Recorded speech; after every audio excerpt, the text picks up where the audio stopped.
এইবোৰ চব খুলি গৈছে এটমছফিয়াৰিক প্ৰেছাৰ চেঞ্জ হোৱাৰ কাৰণে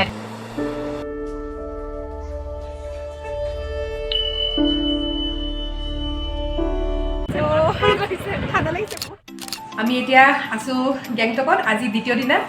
আমি এতিয়া সাজু হৈছোঁ ফুৰিবলৈ যাবলৈ এতিয়া আমি ক'ত যাম কি কথা আপোনালোককো দেখুৱাই যাম এতিয়া তললৈ গৈ পেলাই ব্ৰেকফাষ্ট কৰি গাড়ী আহি পালেহি আৰু এয়া মাইনু দীপাংকৰ দা বৌ লগতে নমিতা উদীপ্ত প্ৰথমখন গাড়ীত যাব আৰু আমি দুয়ো বাট চালোঁ পিছৰখন গাড়ী লৈ বহি থাকোঁতে হঠাৎ আমাৰ চকুত পৰিল সেই ঘড়ীকেইটা চাওকচোন আমাৰ ইয়াত যেতিয়া 9:05 যায় তেতিয়া ৱাশ্বিংটন লণ্ডন বেইজিং টকিঅ' ছিডনীত কিমান সময় হয় হোটেলৰ পৰা ওলাই প্ৰাঞ্জল দিব্যা ঋতু আৰু মই গেংটকত থকা টুৰিজম ডিপাৰ্টমেণ্ট পালোগৈ নাথুলা যাবৰ কাৰণে পাৰ্মিট উলিয়াবলৈ নাথুলা পাছ যাবৰ কাৰণে আমি আগদিনাখনেই পাৰ্মিট এপ্লাই কৰিব লাগে পাৰ্মিট এপ্লাই কৰোঁতে আমাৰ ID দিব লাগিব ID কিন্তু বেলেগ দিলে নহ'ব ইয়াত ভোটাৰ ID কাৰ্ডহে একচেপ্ট কৰে সময়ৰ সদ্ব্যৱহাৰ কৰি এই চেগতে আমি দুজনীয়ে একপি চেলফিও তুলি ল'লোঁ পাৰ্মিটখন পোৱাৰ পিছত আমি আকৌ আমাৰ যাত্ৰা আৰম্ভ কৰিলোঁ গেংটক চহৰৰ অল্টিটিউড হৈছে 5600 ফিট ফ্ৰম সি লেভেল এতিয়া আমি ক্ৰমান্বয়ে ওপৰলৈ গৈ আছোঁ আৰু নাথুলা পাছৰ অল্টিটিউডটো হৈছে 14,000 প্লাছ ফিট এই যে আপোনালোকে সোঁফালে যে কিছুমান ফ্লেগ দেখিছে এনেকুৱা ফ্লেগ যে বেলেগ বেলেগ ৰঙৰ আমি বহুত জেগাত দেখা পালোঁ গেংটকৰ যিজন স্থানীয় লোকে আমাক ফুৰাবলৈ লৈ গৈছিল তেওঁ কৈছিল যে এই বিভিন্ন ফ্লেগবিলাকৰ বিশেষত্ব বেলেগ আৰু বুদ্ধিষ্ট লোকসকলে প্ৰাৰ্থনা কৰি পেলাই এই ফ্লেগখিনি বিভিন্ন জেগাত লগাই থয় আমি ওপৰলৈ গৈ থাকোঁতে এটা কথা মন কৰিলোঁ ইয়াত দেখি থকা গছ গছনিবিলাক প্লেইন এৰিয়াত বা কালি NJP পৰা গেংটকলৈ গৈ থকা আহি থাকোঁতে পোৱা গছ গছনিতকৈ কিছু পৃথক যিসকলে মোক কালিৰ ব্লগটো চাইছে এই পাৰ্থক্যটো আপোনালোকে নিশ্চয় ধৰিব পাৰিব আৰু এটা কথা গম পাইছেনে আমি যিমানেই ওপৰলৈ গৈ আছোঁ সিমানেই কিন্তু আমাৰ ঠাণ্ডাটো বাঢ়ি গৈ আছে তোমালোকৰ অনুভৱবোৰ কোৱা কেনেকুৱা লাগিছে বহুত ভাল লাগিছে একদম ইমান ধুনীয়া মানে নেচাৰেল বিউটি মানে আগতে চাগে দেখা নাই নেকি এয়া চাওকচোন কিমান সুন্দৰ ফুল ফুলি থাকে আজি এটা কপাল বেয়া কি কোৱাচোন কাঞ্চনজংঘা দেখি নাপাওঁ নাথুলা পাছলৈ গৈ থকা ৰাস্তাত আমি এটা ভিউ পইণ্ট পাওঁ য'ৰ পৰা আমি Kanchenjunga world's 3rd highest mountain peak দেখা পাওঁ কিন্তু বতৰটো ডাৱৰীয়া হোৱাৰ বাবে আমি সেইদিনাখন দেখা নাপালোঁ বহুতখিনি দূৰত্ব অতিক্ৰম কৰাৰ পিছত আমাক চাহ বা কফি কিবা খাই ল'বলৈ ক'লে কাৰণ আমি ইয়াৰ পিছত বহুত ওপৰলৈ যাম আৰু তাত বহুত বেছি ঠাণ্ডা আপোনালোকে বাৰু মন কৰিছেনে আমি যিমানেই ওপৰলৈ গৈ আছোঁ ডাৱৰৰ মাজে মাজে সিমানেই কুঁৱলী যেন দেখা পাইছোঁ আৰু সেই ওপৰৰ পৰা যেতিয়া আমি তলৰ ফালে যেতিয়া ৰাস্তাবিলাক চাওঁ তেতিয়া ডাৱৰ আমি বহুত তলত দেখা পাওঁ এইমাত্ৰ আমি আহি পেলাই গাড়ী পৰা নামিলোঁ বাপৰে বিৰাট ঠাণ্ডা লাগিছে আমাৰ বিৰাট ঠাণ্ডা বহুত ঠাণ্ডা আমিতো কৰিলে গম পাই ধোৱা ওলাইছে আমি আচলতে প্ৰথমতে আমি আচলতে ভাবিছিলোঁ পূৰা বৰফ পৰিব একদম বৰফ খেলিম কিন্তু ইয়াত বৰফ নাই যদিও কিন্তু ঠাণ্ডাটো কিন্তু ইয়াত কম নহয় দেই ঠাণ্ডা বহুত ঠাণ্ডা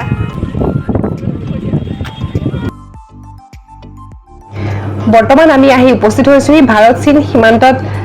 অৱস্থিত আৰু ছিকিমৰ অন্যতম মূল আকৰ্ষণ নাথুলা পাছ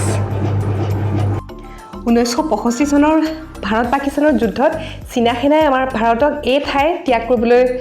হেঁচা প্ৰয়োগ কৰিছিল আৰু আনকি আমাৰ সেনাৰ ওপৰত গুলীবৰ্ষণো কৰিছিল কিন্তু ইয়াৰ সঠিক প্ৰত্যুত্তৰ আমাৰ ভাৰতীয় সেনাই চীনা সেনাকো দিছিল তেওঁলোকৰ সেই বীৰত্ব আৰু ত্যাগৰ বিনিময়তে আজিও এই ঠাই ভাৰতৰে হৈ আছে আৰু এই ঠাই আমি দৰ্শন কৰিবলৈ সুযোগ লাভ কৰিছোঁ সেইফালে বিল্ডিংকেইটা আপোনালোকে দেখিছেনে এই ৰঙা বিল্ডিংকেইটা ইণ্ডিয়াৰ হয় আৰু বগা বিল্ডিংকেইটা চাইনাৰ হয় আৰু এইফালেও যে এই বিল্ডিংটো দেখিছে এইটো বিল্ডিঙো কিন্তু চাইনাৰ বিল্ডিঙেই হয় আৰু ইণ্ডিয়াৰ পৰা চাইনালৈ যোৱা গেটখন একেবাৰে সেই বাওঁফালে দেখিছেনে ক'লাকৈ যে ওলাই আছে তাৰ তলতে আছে এয়া চাওক মানুহবিলাক সেইফালেদি খোজকাঢ়ি গৈ আছে গৈ পেলাই ওপৰৰ পৰা তললৈ গেটখন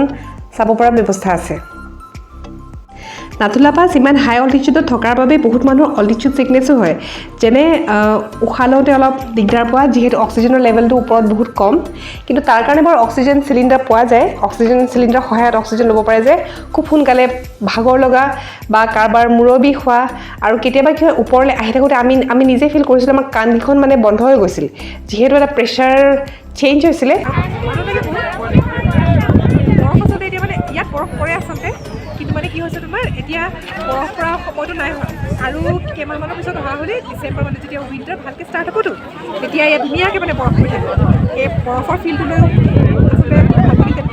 পুৰা স্ন' পিব পাৰিলে ন নাথুলাৰ পৰা ঘূৰি অহা সময়ত প্ৰাকৃতিক সৌন্দৰ্য দেখি এওঁলোক ৰ'বই নোৱাৰিলে ভাবিলোঁ আমিনো কিয় পিছ পৰি থাকোঁ প্ৰায় 8 কিলোমিটাৰমান তললৈ নামি অহাৰ পিছত আমাৰ আধা ঘণ্টা সময় লাগিল আমি পালোহি বাবা মন্দিৰ প্ৰায় 13,000 উচ্চতাত আছে বাবা হৰভজন সিং ভাৰতীয় সেনাৰ এক জোৱান আছিল দুৰ্ভাগ্যবশতঃ তেওঁ নিজৰ দায়িত্ব পালন কৰি থকা অৱস্থাতে মৃত্যুবৰণ কৰে মৃত্যুৰ কেইবাদিনৰ পিছতো কিন্তু তেওঁৰ ডেড বডি পোৱা হোৱা নাছিল এদিন তেওঁৰ নিজৰ সতীৰ্থৰ সপোনত আহি পেলাই ক'লে তেওঁ কেনেধৰণে মৃত্যুবৰণ কৰিছিল আৰু লগতে তেওঁৰ ডেড বডিটো কোনখিনি জেগাত বৰফৰ তলত পোত খাই আছে লগতে সেই ঠাইত তেওঁৰ সমাধি বনোৱাৰ ইচ্ছাও প্ৰকাশ কৰিলে প্ৰথমতে যদিও তেওঁৰ সতীৰ্থজনে ইমান গুৰুত্ব সহকাৰে লোৱা নাছিল কিন্তু পিছত যেতিয়া গৈ পেলাই সেই একেটা স্থানতে যেতিয়া মৰাশটো উদ্ধাৰ কৰিলে তাৰপিছত তেওঁৰ পোষ্টিং হোৱা ঠাইৰ ওচৰতে তেওঁৰ সমাধি বনোৱা হ'ল আৰু সেয়াই হৈছে পুৰণি বাবা মন্দিৰ এতিয়া কিন্তু টুৰিষ্টৰ সুবিধাৰ্থে নতুন বাবা মন্দিৰ বনোৱা হ'ল আৰু বৰ্তমান আমি নতুন বাবা মন্দিৰতে আছোঁ পুৰণি বাবা মন্দিৰলৈহে আমাৰ যোৱাৰ সৌভাগ্য নহ'লে জানিব পৰা মতে আজিকালি তালৈ যাবলৈ দিয়া নহয় বাবা হৰভজন সিঙক লৈ এতিয়াও বহুতো কাহিনী আছে কোৱা যায় যে কিবা বিপদ আহিব লগা থাকিলে দেশৰ বাবাই আগজাননী দি দিয়ে সপোনত আহি হ'লেও আগজাননী দি দিয়ে আৰু তেখেতক এতিয়াও দৰমহা লগতে ইয়াৰলি ইনক্ৰিমেণ্ট প্ৰমোশ্যন সেই সকলোখিনি দিয়া হৈছে মন্দিৰৰ ভিতৰত এতিয়া চাওকচোন ইয়াত বাবাৰ এয়া মন্দিৰ হয় লগতে বাবাৰ অফিচটো আছে আৰু বাবাৰ লিভিং ৰুমো আছে এইফালে চাওকচোন প্ৰসাদ দি আছে এজন আৰ্মি অফিচিয়েলে তেখেতৰ গোটেই কাহিনীসমূহ বৰ্ণনা কৰি থাকে আৰু লগতে ইয়াত বিশ্বাস কৰা হয় যে ইয়াৰ পৰা পানী লৈ গৈ পেলাই 21 দিন সেৱন কৰিলে যিকোনো কঁকালৰ পৰা তলত হোৱা যিকোনো বেমাৰ ভাল হয় কিন্তু সেই 21 দিনত কোনো মাছ মাংস তেনেকৈ খাব নোৱাৰিব আৰু কৈছিল যে কাৰোবাৰ কিবা উইচ থাকিলে ডায়েৰীখনত লিখি পেলাই তেওঁৰ ওচৰত জমা দি থৈ আহিব পাৰে দেখিছেনে কেনেকৈ বিস্কুটৰ পেকেট চিপছৰ পেকেটবিলাক ফুলি গৈছে ইয়াৰ কাৰণটো হৈছে আমি যিমানেই ওপৰলৈ গৈ থাকিম এটমছফেৰিক প্ৰেছাৰ সিমান কমি গৈ থাকে আমি জানো যে চিপছৰ পেকেটৰ ভিতৰত নাইট্ৰজেন গেছ সোমাই থাকে এতিয়া ওপৰত কি হয় বাহিৰৰ প্ৰেছাৰটো চিপছৰ ভিতৰত থকা এয়াৰ প্ৰেছাৰতকৈ কম হোৱাৰ ফলত এই পেকেটবিলাক ফুলি যায় আমি প্ৰায় 8 কিলোমিটাৰমান তললৈ আহি পালোহি চাংগু লেকক চংবো লেক বুলিও কোৱা যায় আৰু ইয়াক ফ্ৰ'জেন লেক বুলিও কয় শীতকালত চাংগু লেকটো ফ্ৰিজ হৈ থাকে আৰু কিনাৰত থকা পৰ্বতবিলাকৰ ওপৰত বৰফ পৰাৰ কাৰণে বগা হৈ থাকে চাংগু লেক প্ৰায় সি লেভেলৰ পৰা 12,000 ফিট ওপৰত আছে জানিব পৰা মতে বছৰটোৰ কোনোবা এটা সময়ত ইয়াত চাংগু ফেষ্টিভেল হয় আৰু ইয়াত চাংগু লেকত মানুহে পূজা কৰে এইবিলাক দেখিছেনে ইয়ালৈ আহিলে ইয়াক ৰাইডো কৰিব পাৰি ইয়াকত উঠিব পাৰি সেইমতে তেওঁলোকে দামটো লৈ লয় যদি অকল উঠা হয় তেতিয়া দামটো অলপ কম 100-200 প্ৰায় তেনেকুৱাকৈ লয় আৰু যদি ইয়াকত উঠি পেলাই যদি অলপ দূৰ যোৱা হয় তেতিয়াহ'লে চাগে 500 মান টকাত তেনেকুৱা লয় নমিতাই ইয়াকত উঠিবলৈ লৈছে যদি অলপ ভয় খাইছে যিহেতু ফাৰ্ষ্ট এক্সপিৰিয়েঞ্চ হ'লেও তাই ভয়টো ভাঙি ইয়াকত উঠিলে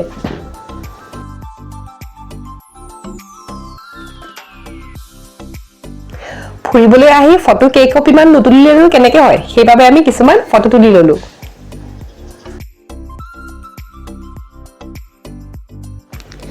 চাংগু লেকৰ পৰা আহি আমি সেইখন হোটেলত ৰ'লোঁ য'ত আমি অহাৰ সময়ত চাহ খাইছিলোঁ তাত আমি এক থালি অৰ্ডাৰ কৰিলোঁ আৰু যে আমি ভাত খোৱাৰ আগত যে আমি যে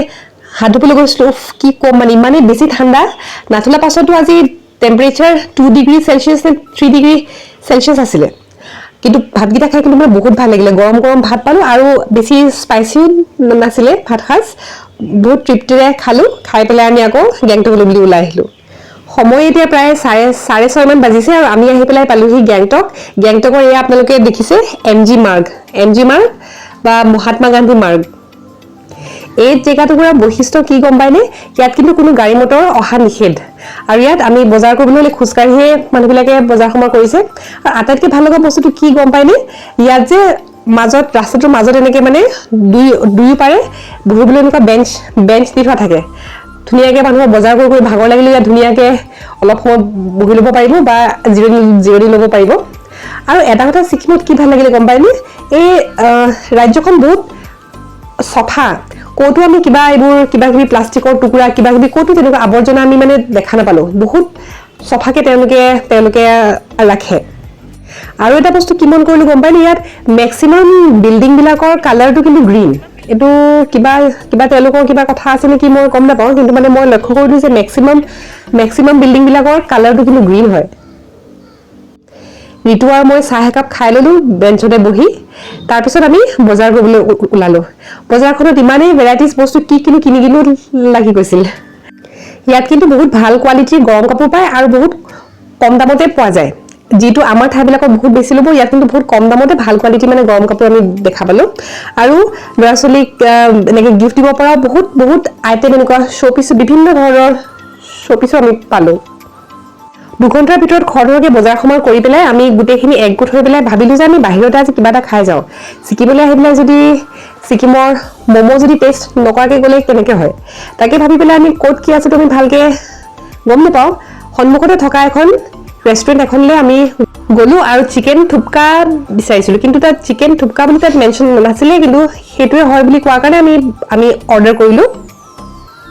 সেইখনত কিন্তু বহুত বেছি ভিৰ আছিলে আৰু আমাক খানা দিওঁতেও বহুত দেৰি কৰিলে মাইনু তুমি এমজি মাৰ্গত কি কিনিলা